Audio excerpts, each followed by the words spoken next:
hoku e he rongoa. He rongoa tēnei āhuatanga ki au. Ka hara mai a me aku, mamai e, mamai kone, kuna, kura. Ka mutu te kawawa kola. E koe nā tāku i ngā wā katoa.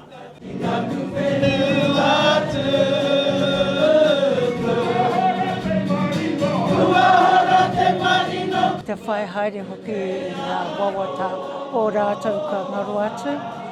Kia maumahara i rātou ka ngaru atu i tēnei wā o te ngaatahi o te tau.